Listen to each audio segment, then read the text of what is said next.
कल हम लोग पढ़े थे moving air is called wind, यानी चलती हवा को विंड यानी पवन कहते हैं। और ये विंड तीन प्रकार का होता है। सबसे पहला था प्लेनेटरी विंड्स, दूसरा था पीरियोडिक विंड्स और तीसरा था लोकल विंड्स। इसमें सबसे पहला है प्लेनेटरी विंड्स। तो प्लेनेटरी विंड्स के बारे में कहते हैं कि the winds which blow in a particular direction through out the year, यानी वैसा विंड जो कि पूरे साल भर एक ही दिशा में बहता है उसको प्लेनेटरी विंड्स कहते हैं। इसको प्रिवेलिंग विंड्स, मतलब प्लेनेटरी विंड के दो तीन नाम हैं। प्लेनेटरी विंड्स कहें या परमानेंट विंड्स कहें या प्रिवेलिंग विंड्स कहें, ये तीनों एक ही विंड्स का नाम हुआ। These winds originate due to the presence of permanent high pressure and low pressure belts on the surface of the earth। कहता है कि ये जो winds हैं वो क्यों ओरिजिनेट होते हैं, क्यों उत्पन्न होते हैं। पृथ्वी पर कुछ ऐसा जगह है जहाँ पर फॉरएवर सदा के लिए हाई प्रेशर एरिया का क्षेत्र बना रहता है और कुछ क्षेत्र ऐसा है जहाँ सदा के लिए लो प्रेशर एरिया का क्षेत्र बना रहता है। इसलिए हर वक्त हाई प्रेशर एरिया से लो प्रेशर एरिया की तरफ विंड ब्लो करते रहता है। इसलिए कहता है कि ये मतलब ये एक तरह से परमानेंट है, यानी सालों भर बहता है। द मेन टाइप्स मतलब, और ये ओरिजिनेट होता है पृथ्वी पर परमानेंट हाई प्रेशर बेल्ट और लो प्रेशर बेल्ट के कारण। The main type of planetary winds are, कहता है प्लेनेटरी विंड्स के जो प्रमुख प्रकार हैं उसके नाम है ट्रेड विंड्स, उसके बाद वेस्टर्लीज एंड पोलर विंड्स। ये तीनों प्लेनेटरी विंड्स के एग्जाम्पल हैं। अब फिर इस तीनों के बारे में भी है। The trade winds blow from the सब tropical high pressure belt to the equatorial low pressure belt. हम जानते हैं, इसके पहले हम पढ़ चुके हैं, पृथ्वी पर जो अस्थाई वायु मतलब एयर प्रेशर बेल्ट है उसमें सब ट्रॉपिकल हाई प्रेशर बेल्ट है और इक्वेटोरियल लो प्रेशर बेल्ट है। इस दोनों को हम पहले समझा चुके हैं। तो कहता है कि ट्रेड विंड्स कहाँ से कहाँ बहता है, सब ट्रॉपिकल हाई प्रेशर बेल्ट से इक्वेटोरियल लो प्रेशर बेल्ट की तरफ बहता है। They blow in the tropical zone, और ये ट्रॉपिकल जोन यानी उष्ण कटिबंध में बहता है। From the north east to the south west in the northern hemisphere, मतलब दोनों गोलार्ध में यानी नॉर्दर्न हेमिस्फेयर में और साउदर्न हेमिस्फेयर में इसके बहने की दिशा अलग अलग होती है। कहता है ये ट्रॉपिकल जोन में बहता है from the north east to the south west, यानी उत्तर पूर्व से दक्षिण पश्चिम में बहता है उत्तरी गोलार्ध में। And from the south east to the north west, और दक्षिण पूर्व से उत्तर पश्चिम में बहता है दक्षिणी गोलार्ध में।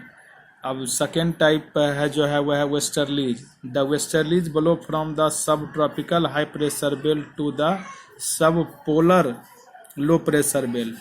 कहता है वेस्टर्लीज जो है यह सब ट्रॉपिकल हाई प्रेशर बेल्ट से सब पोलर लो प्रेशर बेल्ट की तरफ बहता है। They are called the westerlies as they blow constantly from the west. कहता है इसको वेस्टर्लीज हम इसलिए कहते हैं कि ये लगातार पश्चिम दिशा से बहता है। इन द नॉर्दर्न हेमिस्फीयर, उत्तरी गोलार्ध में, they blow from the south west to the north east. उत्तरी गोलार्ध में यह दक्षिण पश्चिम से उत्तर पूर्व की ओर बहता है। एंड इन साउदर्न हेमिस्फीयर, और दक्षिणी गोलार्ध में, they blow from the north west to the south east, यानी उत्तर पश्चिम से दक्षिण पूर्व की तरफ बहता है। The polar easterlies are permanent winds that blow from the polar high pressure belt to the सब पोलर लो प्रेशर बेल्ट। अब कहता है द पोलर ईस्टर्लीज, नाम से है ईस्टर्लीज यानी ईस्ट की तरफ से बहता है। ये जो पोलर ईस्टर्लीज है कहता है ये परमानेंट विंड्स है, यानी अस्थाई पवने हैं। That blow from the polar high pressure belt, जो पोलर हाई प्रेशर बेल्ट से सब पोलर लो प्रेशर बेल्ट की तरफ बहता है। इन द नॉर्थ यानी उत्तर में, they are called polar north easterlies, यानी उत्तर में इसको पोलर नॉर्थ ईस्टर्लीज कहते हैं। एंड इन द साउथ, और दक्षिण में, they are called polar south easterlies, और दक्षिण में इसको पोलर साउथ ईस्टर्लीज कहा जाता है। These winds are very cold, और ये जो पवनें होती हैं बहुत ठंडी होती हैं। अब दूसरे टाइप का विंड है पीरियोडिक विंड्स। पीरियोडिक नाम से ही क्लियर है, जिससे हम कहते हैं पीरियोडिक मोशन होता है कि जो मोशन एक निश्चित समय के बाद बार बार हो, तो उसी प्रकार से कहता है पीरियोडिक विंड्स और सीजनल विंड्स, मतलब इसी को हम सीजनल विंड्स भी कहते हैं, यानी ये किसी खास सीजन में बहती हैं।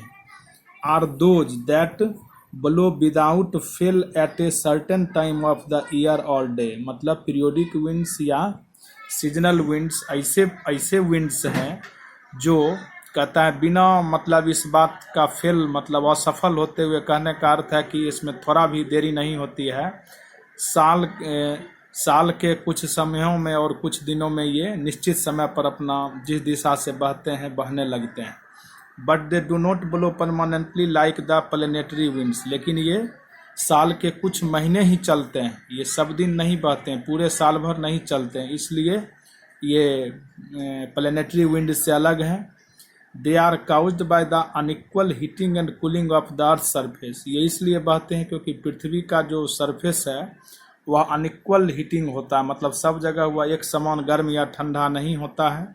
And the localized difference in the atmospheric pressure, यानी इसके ये जो पीरियोडिक विंड्स हैं इसके बहने के दो कारण हैं। सबसे पहला हो गया unequal heating and cooling of earth surface, यानी पृथ्वी के सरफेस का असमान रूप से गर्म और ठंडा होना, और दूसरा हो गया कि लोकल लेवल पर यानी स्थानीय स्तर पर वायुमंडलीय दाब में अंतर रहता है। The main type of periodic winds are the, मतलब पीरियोडिक विंड्स जो मुख्य रूप से monsoon winds and land and sea breezes यानी सागर समीर और ये स्थल समीर और सागर समीर और मानसून पवने, ये पीरियोडिक विंड्स के एग्जाम्पल है। अब है the monsoons are winds that blow in the tropics, कहता है मानसून वैसे विंड्स हैं जो ट्रॉपिक्स में बहते हैं। ट्रॉपिक्स कहने का अर्थ ट्रॉपिकल जोन है, हीट का जो ट्रॉपिकल जोन है। They are rain bearing winds that are of vital importance of the areas over which they blow, कहता है ये जो मानसून विंड्स होती हैं वो रेन बियरिंग विंड्स होती हैं, यानी ये वर्षा को लाती हैं, इसलिए जिस एरिया के ऊपर ये बहती हैं उस एरिया के लिए ये बहुत महत्वपूर्ण होती है। The monsoons are caused by the differential heating of the land and sea, monsoon का कारण क्या है, कहता है कि लैंड और सी अलग अलग तरीके से गर्म और ठंडा होता है, तो मानसून के बहने का यही कारण है। They are specially well developed over the Indian sub continent, कहता है ये मुख्य रूप से भारतीय उपमहाद्वीप में ही के ऊपर ही डेवलप होती हैं, यानी विकसित होती हैं। इन द समर, गर्मी के मौसम, in the summer months the interior parts of the Asian land mass gate heated intensely, कहता है गर्मी के मौसम में एशिया महादेश जो है इसका जो आंतरिक भाग है वह बहुत ज़्यादा गर्म हो जाता है, leading to the development of a strong pocket of low pressure here. तो गर्मी के मौसम में एशिया महादेश का जो इंटरनल भाग है वह ज़्यादा गर्म हो जाता है, और ज़्यादा गर्म होने के कारण यहाँ पर लो प्रेशर एरिया का क्षेत्र बन जाता है। द इंडियन ओशन, हिंद महासागर हुई surrounds the Indian peninsula, Hind महासागर जो कि भारतीय प्रायद्वीप को चारों तरफ से घेरता है। हाउएवर रिमेन्स कूलर, जबकि वह ठंडा रहता है। Because of which condition of high pressure prevail here, जिसके चलते यहाँ ये इंडियन ओशन के ऊपर हाई प्रेशर एरिया का बेल्ट बना रहता है, और इसी के कारण मानसून विंड क्रिएट होता है, यानी इंडियन ओशन के तरफ से मानसूनी हवाएं एशियन कॉन्टिनेंट के आंतरिक भाग में चलना शुरू कर देती हैं। अब है land and sea breezes blow along coastal areas, ये स्थल समीर और सागर समीर ये कोस्टल एरियाज यानी जो समुद्र के किनारे जो क्षेत्र बसे हुए हैं वहाँ पर स्थल समीर और सागर समीर चलता है। हम लैंड ब्रिज और सी ब्रिज के बारे में हम पूर्व के क्लासों में भी बेहतर ढंग से पढ़ चुके हैं। सबसे पहला लैंड ब्रिज कहता है during day time the land gets heated up faster than the sea, दिन के समय जो धरती का जो लैंड वाला पोर्शन है वह समुद्र की तुलना में तेजी से गर्म हो जाता है। As a result high pressure prevails over the sea, इसके चलते लेकिन जितना जल्दी लैंड गर्म होता है उतना जल्दी वाटर वाला पोर्शन गर्म नहीं होता है, जिसके चलते वाटर वाले भाग पर हाई प्रेशर एरिया क्रिएट रहता है। इसलिए समुद्र के तरफ से हवा जो है लैंड की तरफ बहना शुरू कर देता है। Therefore the wind blows from the sea to land, this is called sea breeze. इसी को हम सी ब्रिज यानी सागर समीर कहते हैं इन हिंदी में। अब है in the night the land cools down faster than the sea. रात में क्या होता है कि जमीन जितना तेजी से दिन में गर्म होता है, शाम होते ही जमीन उतना ही तेजी से ठंडा होने लगता है। लेकिन समुद्र जो है वो अगर देर से गर्म होता है तो वह ठंडा भी देर से होता है। रात में जब तक लैंड ठंडा हो जाता है तब तक समुद्र गर्म ही रहता है। इसलिए लैंड पर जो है हाई प्रेशर एरिया का क्षेत्र बन जाता है और समुद्र पर लो प्रेशर एरिया का क्षेत्र रहता है। इसलिए रात के समय लैंड की तरफ से हवा समुद्र की तरफ बहने लगती है, इसीलिए इसको लैंड ब्रीज कहते हैं। यही कहता है इन द नाइट, रात के समय the land cools down faster than the sea. रात के समय लैंड जो है समुद्र की तुलना में तेजी से ठंडा हो जाता है। The area of high pressure shift to the land, और इस प्रकार से रात के समय हाई प्रेशर एरिया का जो क्षेत्र है वह समुद्र की तरफ से लैंड की तरफ शिफ्ट हो जाता है। Sea takes a long time to cool down, समुद्र जो है ठंडा होने में एक लंबा समय लेता है। And is therefore still relatively warm, इसलिए वह लैंड की तुलना में गर्म ही रहता है, इसलिए वहाँ पर लो प्रेशर एरिया रहता है। Therefore the wind blows from land to sea, इसलिए लैंड की तरफ से हवा जो है समुद्र की तरफ बहना शुरू कर देता है। This is known as the land breeze, इसी को लैंड ब्रिज यानी स्थल समीर कहते हैं। अब इसका तीसरा प्रकार का जो विंड है वह है लोकल विंड्स यानी स्थानीय पवनें। यानी ये पवनें दुनिया में सब जगह नहीं चलती हैं, ये लोकल मतलब स्थानीय लेवल पर चलती हैं। In many parts of the world, दुनिया के बहुत सारे भागों में विंड्स ब्लो ओवर ए स्मॉल एरिया, दुनिया के बहुत सारे भागों में हवा जो है कुछ छोटे क्षेत्रों में चलती है। These winds blow for a short time, ये हवाएं कुछ बहुत कम समय के लिए चलती हैं।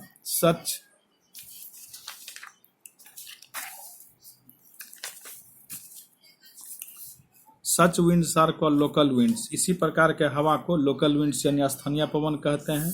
Most of them are seasonal and their name are usually derived from the regional languages, कहता है कि इसमें से अधिकांश जो हैं सीजनल हैं, मतलब खासी ऋतु में चलती हैं, और इनका जो नाम है रीजनल लैंग्वेज मतलब वहाँ जो भाषाएं चलती हैं उसी भाषा से इसका नाम भी निकलता है। Some local winds are loo, chinook, foehn and harmattan, कुछ लोकल विंड्स के नाम हैं लू, चिनूक, फोहेन एंड हरमेंटन।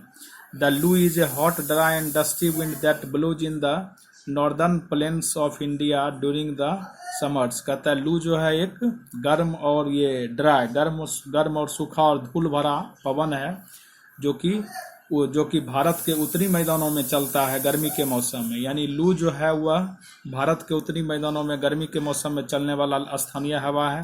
दूसरा है द हरमेंटन और the doctor is a dry dusty wind that blows over north western Africa, कहता है ये हरमेंटन या इसका एक नाम डॉक्टर भी है। इज ए ड्राई, यह शुष्क हवा है, डस्टी विंड, इसके चलने पर बहुत सारा धूल भी उड़ता है।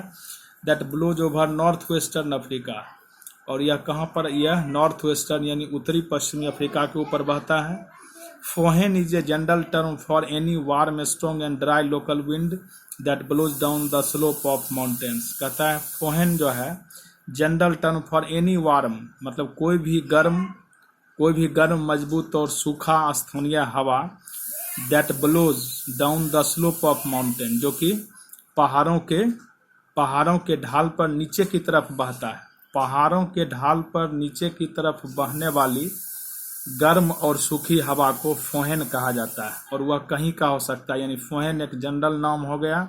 अब chinook, the chinook is a foehn type local wind, च्यून जो है फोहेन जैसा ही एक लोकल विंड है which blows in the Rockies a mountain chain in North America, कहता है फोहेन जो है वह चिनूक की तरह ही एक चिनूक जो है वह फोहेन टाइप का ही एक लोकल विंड है। यानी कहने का अर्थ है कि यह गर्म और शुष्क हवा है, ये mountain chain in North America, और ये किधर बहता है, ये उत्तरी अमेरिका में बहता है।